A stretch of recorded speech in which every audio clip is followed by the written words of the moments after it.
ఉగాది పచ్చడి చేదు తర్వాత ఈ బొబ్బట్ల తీపి తింటేనే పండుగ పూర్తయినట్టు.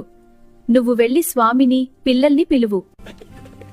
నేను ఎప్పుడో వచ్చేశానమ్మా. ఆ వేడి బొబ్బట్టు మీద కాస్త నెయ్యి ఎక్కువ వేయవా?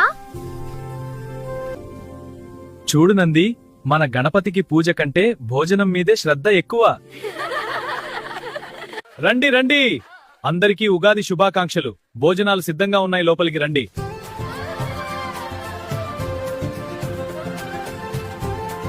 ఏమయ్యా రంగన్న, పచ్చడిలో మామిడి ముక్కలు పడ్డాయా?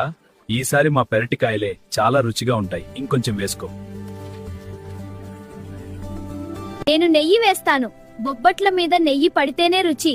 తాత, కడుపు నిండా తినాలి.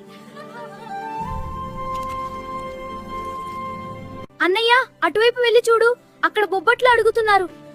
అమ్మా పార్వతమ్మ, భోజనాలు అమృతంలాగా ఉన్నాయి తల్లి.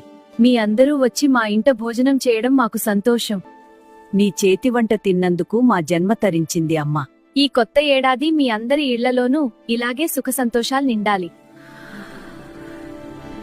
చూశారా నంది, 10 మంది కడుపు నిండినప్పుడు ఆ ముఖాల్లో ఉండే వెలుగు 100 దీపాల కాంతి కంటే ఎక్కువ. నిజం స్వామి, పండుగ అంటే కేవలం పూజ కాదు, ఇలా పంచుకోవడంలోనే అసలైన భక్తి ఉంది.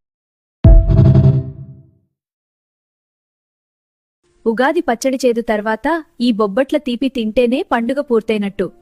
నువ్వు వెళ్లి స్వామిని, పిల్లల్ని పిలువు. నేను ఎప్పుడో వచ్చేశానమ్మా. ఆ వేడి బొబ్బట్టు మీద కాస్త నెయ్యి ఎక్కువ వేయవా? చూడు నంది, మన గణపతికి పూజ కంటే భోజనం మీదే శ్రద్ధ ఎక్కువ.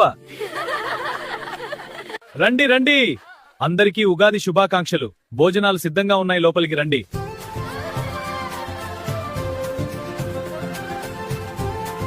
ఏమయ్యా రంగన్న, పచ్చడిలో మామిడి ముక్కలు పడ్డాయా? ఈసారి మా పెరటికాయలే చాలా రుచిగా ఉంటాయి, ఇంకొంచెం వేసుకో.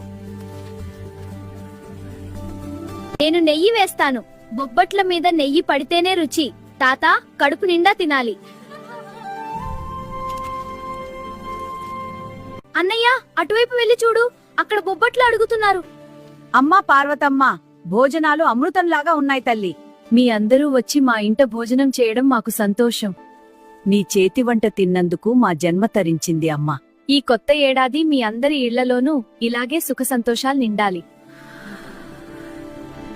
చూశారా నంది, 10 మంది కడుపు నిండినప్పుడు ఆ ముఖాల్లో ఉండే వెలుగు 100 దీపాల కాంతి కంటే ఎక్కువ. నిజం స్వామి, పండుగ అంటే కేవలం పూజ కాదు, ఇలా పంచుకోవడంలోనే అసలైన భక్తి ఉంది.